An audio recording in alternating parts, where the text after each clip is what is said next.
경주 캠퍼스 학생들이 원룸 전세 보증금을 사기당하는 사건이 발생했습니다. 피해 학생과 학부모들은 기자회견을 열고 강 건너 불구경하고 있는 학교와 경주시를 규탄했습니다. 경주에서 오늘도 코로나19 확진자가 8명 추가로 나오는 등 건천읍에서 연쇄 감염 고리가 차단되지 않고 있습니다. 공무원 2명이 확진되면서 경주시장도 오는 13일까지 2주간 자가격리됐습니다. 여러분 안녕하십니까? 포항 MBC 뉴스입니다. 동국대 경주 캠퍼스에서 힘없는 학생들을 상대로 한 원룸 사기 사건이 근절되지 않고 있습니다. 악덕업자에게 10여 명이 5억여 원의 피해를 입은 것으로 파악되는데 학생과 학부모들이 기자회견을 열고 문제 해결을 촉구했습니다. 장미쁨 기자가 보도합니다.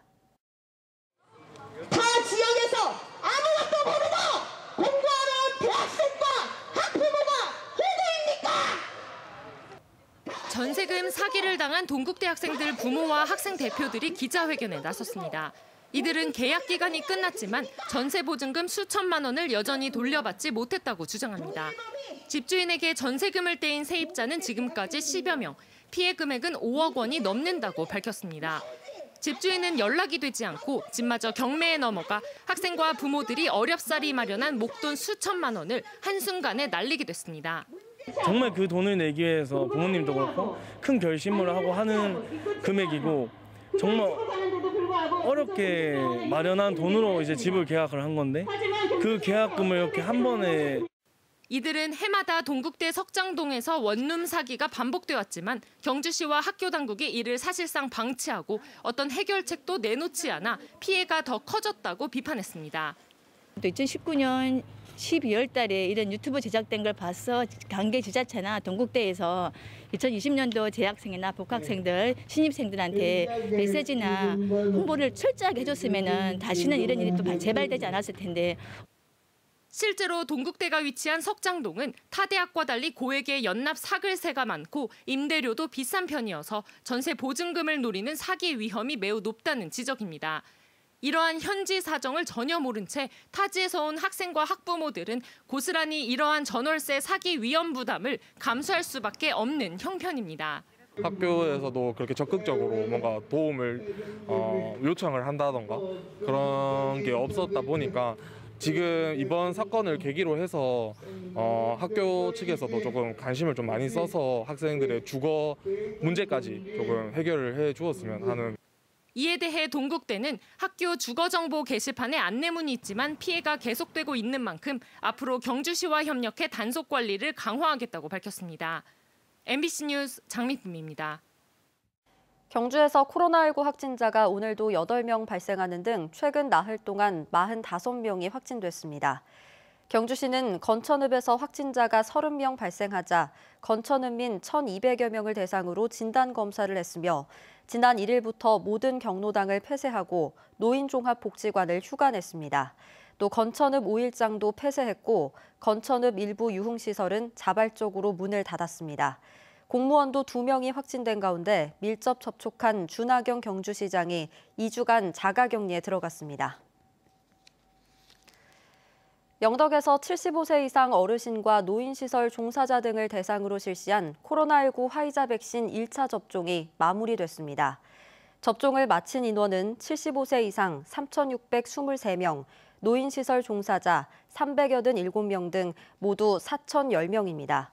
영덕군은 접종 당시 큰 이상의 반응을 보인 사람은 없었으며 근육통 등 가벼운 증상을 보인 접종자 3명은 인근 병원으로 옮겨져 현재 모두 증상이 나아진 상태라고 밝혔습니다. 화이자 백신 2차 접종은 오는 13일부터 실시될 예정입니다.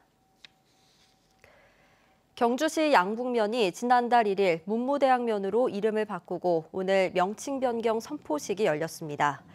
경주시는 정치인과 지역 주민 등 100여 명이 참여한 가운데 봉길리 문무대학릉 앞에서 명칭 변경 선포식을 갖고 해양문화 테마 관광도시로 발전을 다짐했습니다. 또 문무대왕 해양역사관 건립 예정지인 옛 대본초등학교에서는 삼국통일의 대업을 이룬 신라 30대 문무대왕의 유언을 새긴 높이 6.7m의 유조비 제막식도 열렸습니다. 경상북도가 소속 공직자와 그 가족에 대한 땅 투기 조사를 벌였는데 투기 의심 사례가 하나도 발견되지 않았다고 발표했습니다. 하지만 공무원 전체를 대상으로 한 전수조사가 아니었고 조사 대상도 다른 시도보다 적어 보여주기식 아니냐는 비판도 나오고 있습니다. 김경철 기자입니다. LH 임직원들의 땅 투기 논란이 일자 경상북도는 지난 3월 소속 공직자에 대한 자체 감사에 들어갔습니다. 경북도청 이전 사업과 영주 첨단 베어링 국가 산단 조성 사업 등 모두 7개 사업 지구에 직원들의 땅 투기가 있었는지 조사했습니다. 경북도는 한 달 반 동안 도청과 시군 관련 부서 공무원, 경북개발공사 전 임직원 3,865명을 조사했지만 투기 의심 사례는 단 한 건도 적발하지 못했습니다. 저희가 조사한 부분은 도가 개발한 5만 제곱미터 이상 개발 사업 전체를 다 했습니다. 5만 제곱미터 이하에 대해서는 사실 이제 투기 의혹이 발생할 경우에는 도에서 직접 조사할 그런 계획으로 있습니다. 하지만 경상북도의 조사 대상 범위가 다른 지자체보다 협소해 공직자 땅 투기 의혹을 조사할 의지가 있냐는 의문도 나오고 있습니다. 소속 공무원 전원을 포함해 2만 명 이상을 조사하는 대구시와 비교하면 경상북도는 5분의 1 수준밖에 안 됩니다. 조사 대상이 다른 지자체에 비해서 너무 협소하기 때문에 보여주기식 조사에 좀 불과하다고 판단되고요. 공직자 전수조사를 통해서 땅 투기 의혹을 해소할 필요가 있고요.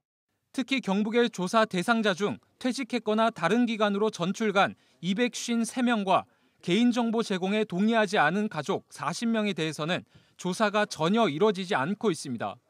지자체의 개발 정보를 가장 쉽게 접할 수 있는 지자체장이나 지방의원에 대한 전수조사도 여전히 이루어지지 않고 있습니다. 지방의원들은 아무래도 지역개발 관련된 정보에 일반인들보다는 훨씬 더 깊이 관여하고 본인들이 그 부동산 의혹에 대해서 조사에 대해서 선제적으로 참여하고 본인들의 자료를 공개해야 된다고 생각합니다.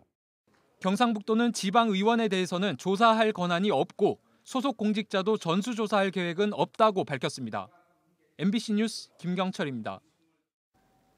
포항시의회는 오는 6일부터 임시회를 열어 2,879억 원 규모의 포항시 1회 추경 예산안을 처리합니다. 올해 포항시 전체 예산은 2조 7,237억 원으로 당초보다 11% 증가했고 증액된 예산은 코로나19 극복과 경제 활성화, 신산업 육성, 환경 개선 등에 투입됩니다. 시의회는 또 농촌 인력 활성화 지원에 관한 조례안 등 20여 건의 민생 조례안과 동의안을 처리하고 상임위원회별로 코로나 백신 접종 추진 현황과 호미반도 국가해양정원 용역 등 주요 현안을 점검합니다. 경주 장애인단체가 해강 행복한 집 사태에 대한 대법원의 판결을 규탄하고 공익제보를 외면한 경주시를 비판했습니다. 장애인 차별철폐 경주 공동투쟁단은 오늘 경주시청 앞에서 기자회견을 열어 대법원이 인권 유린을 고발한 공익제보자에게 500만 원의 벌금형에 처해 직장에서 퇴출되게 했다고 주장했습니다.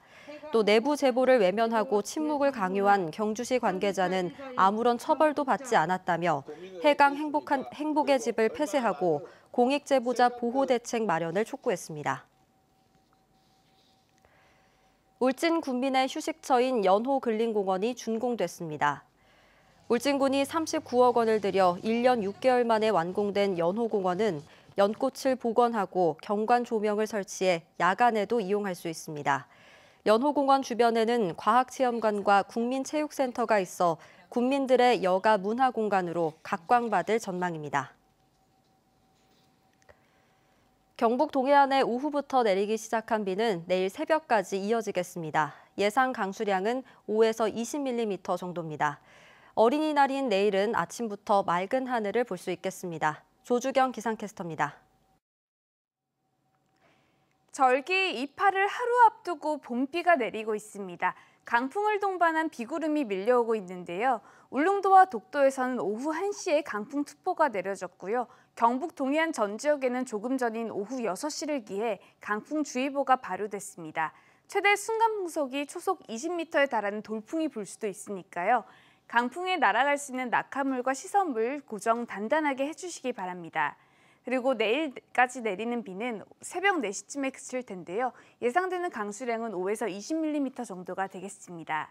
이어서 자세한 지역별 날씨 보시면 내일 아침 기온은 오늘과 비슷하겠습니다. 14도에서 17도로 시작하겠고요. 한낮 기온은 22도에서 24도로 예상됩니다. 울릉도와 독도에서도 아침 기온은 15도로 시작하겠고요. 한낮 기온은 울릉도 20도, 독도 17도로 예상됩니다.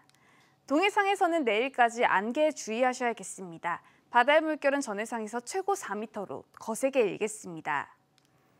내일 아침이면 대부분 그치겠고요. 어린날인 내일 오전이면 맑은 하늘 볼 수 있겠습니다. 그리고 주말까지 대체로 맑고 포근한 날씨가 이어지겠습니다. 날씨였습니다. 울진 지역에서 생산되는 수산물을 한 곳에서 맛볼 수 있는 관광형 먹거리 복합타운이 후포에 조성됩니다. 오늘 기공식을 가진 후포 해양수산복합공간은 관광객들의 소비 성향 변화에 따라 울진만의 관광형 먹거리 복합공간으로 만들어집니다.